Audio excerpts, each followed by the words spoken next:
All right. Good morning, good afternoon, good evening, brothers and sisters all over the world. Habari za Sabui, Habari za Mchana, Habari za Gioni, brothers and sisters all over the world. And yes, I am talking to each and every one of you all over the world. The name of this channel is The African Times, and I'm Thomas. All right, everybody, just going to pop in. This is a broadcast of the Rise and Shine.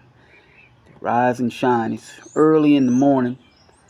Not too early, but early.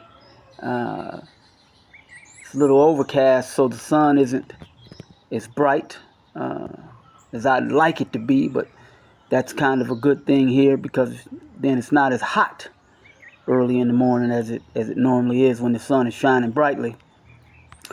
But today, on the Rise and Shine, yes, I'm talking to each and every one of you, but the focus is for our good brothers all over the world, the men who have sons and daughters, and I'm talking to the women too, but men, talking to you more importantly and more directly, and for our sons, our boys, who will soon be men. So we have to give them some information. We have to share some information with them. So today, we're going to talk about something that many people think they have. Some people have it. Many people don't. Some people think they have it, think they show it, and they don't. So we're going to try to understand a little bit more about it. And what I'm talking about is courage. Courage. Like I said, some people have it. Most people don't. Men, talking about us. Some people, they really think they have it. But they don't. So let's get into it. All right. So let's see here. What is courage? What is it? Courage is being afraid. It's being afraid. Courage is knowing you're afraid. Courage is knowing you're afraid. And it's understanding you're afraid. Courage is knowing what is making you afraid. Courage is knowing what makes you afraid can hurt you. Can hurt you. Courage is knowing that you understand what makes you afraid. You know what is making you afraid, and you know why you are afraid. You know who is making you afraid. You know what can happen to you by who and what is making you afraid. Now, courage is knowing that now, after all of that knowledge and understanding about what, who, why you are afraid and what you're afraid of,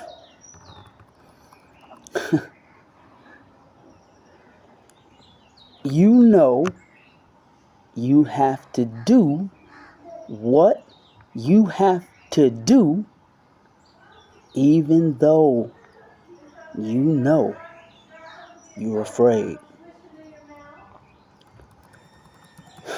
Brother, my brother, when you do that, then you have courage. Let me make sure you understand what I'm saying.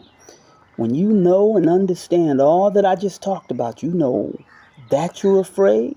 You understand that you're afraid. You know why you're afraid. You know what can happen to you by those people and those things that are causing you to be afraid. You know that being afraid and what you're afraid of can hurt you. It can even take your life. It can kill you. And you understand it. You know, and then you reason it out and you get all that understanding and knowledge. And you come to the conclusion and the understanding that even though I know all of those things, I understand them fully. I know that I have to do what I have to do, even though I'm afraid. And then you act and you go and do what you are supposed to do, what you have to do, you go and do it,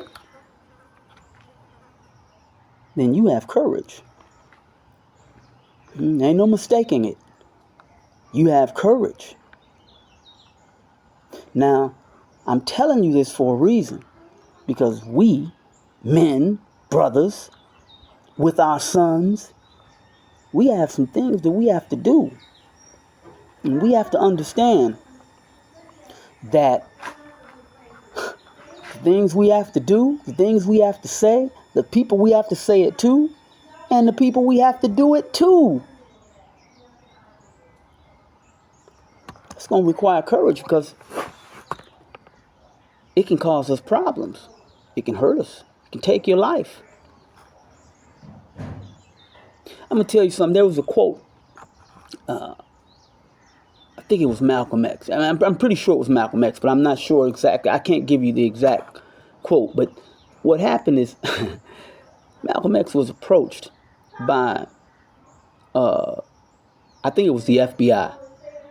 There's a video of it. I think there's some kind of recording of it. I don't remember whether or not it was the actual recording. I believe it was. It was the actual recording. They were recording him, and somehow the recording got out. And I think that's a propaganda move. I think the recording actually is put out to kind of give us some information and to kind of challenge our courage that if you do something, this is what's going to happen.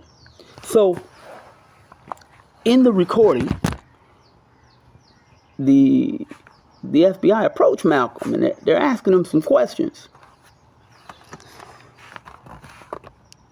And Malcolm talks about it a little bit, but in the recording, they're asking him some questions. And if you really pay attention to Malcolm was the epitome of courage. He was not playing. He understood that it didn't matter what he said or what he did. They were still going to have a problem with him. The W's, the people that don't look like me and you, they were going to have a problem with him. So if they're going to have a problem with you, no matter what you say or what you do, you might as well go out swinging. You understand? So they approached Malcolm and they were talking to Malcolm. And Malcolm didn't give him any information. He said he wasn't going to do it. And he told them, well, I know you already know coming to me is a waste of your time asking me about stuff because I'm not telling you anything. You already know that. And they said, yeah, we know. We understand, but it's our job. We have to come. They were very professional and very cordial. And Malcolm even said when he was talking about it, they were very professional, very cordial because they knew it.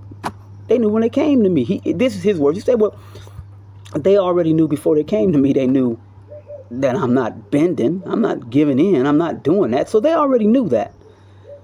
But the point is that Malcolm knew the end result, the danger that he faced by saying the things that he said, doing the things that he did with regard to organizing the people and getting the people together in such a way that it would benefit the people. He already knew that. He understood that. So that's not to say he's more courageous than other people, but he had that philosophy that I just talked about. He had it. He knew. He understood it. But regardless of that, he knew he still had to do what he had to do. There was no other alternative. Now, understand, there's some other brothers out here, all the brothers and sisters that are standing up doing that. Our good brother Grandmaster Jay talked about that. He's the modern day brother standing up saying that and publicly displayed it openly. And not when I say him, I'm saying he embodied, he represented those people. And those people that followed him, they were there too. All of the people, all of the brothers and sisters that stood up, walked down them roads like they did, were making it clear they had courage. They understood what courage was. They understood all the consequences. And they said, well, all of those things exist, but we still have to do what we have to do because there's no other alternative. So that's courage. So kudos to those brothers. And again, I'm only mentioning them, but as I've mentioned to you, the others, the Black Panther Party, they're there, the new Black Panther Party, Fred Hampton Gum Club, and the others, Huey P. Newton, and all of them, the ones that I don't know. And I'm going to try to get to you guys. I just want y'all all to know. I'm not just Grandmaster Jay. I appreciate it because what he did, you have to understand, all those people that walked out publicly, all of them, over time, back from the time, many years ago. When you walk out publicly, there's a purpose, there's a point to it. It's just not walking. What you're doing is you're demonstrating to those people who may not have your best interest at heart, that you're demonstrating to them that there are consequences for their actions. You don't have to tell them what the consequences are. They deal with potentiality.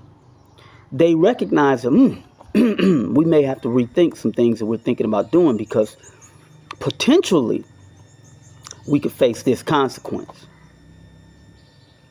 And this is what we as brothers and sisters don't understand. Again, I want you guys to understand the passive resistance movement. That's fine. It's a strategy. No problem with that. No problem with that. But if the person knows that you're not going to do anything, then they're going to destroy you. That's what these people do.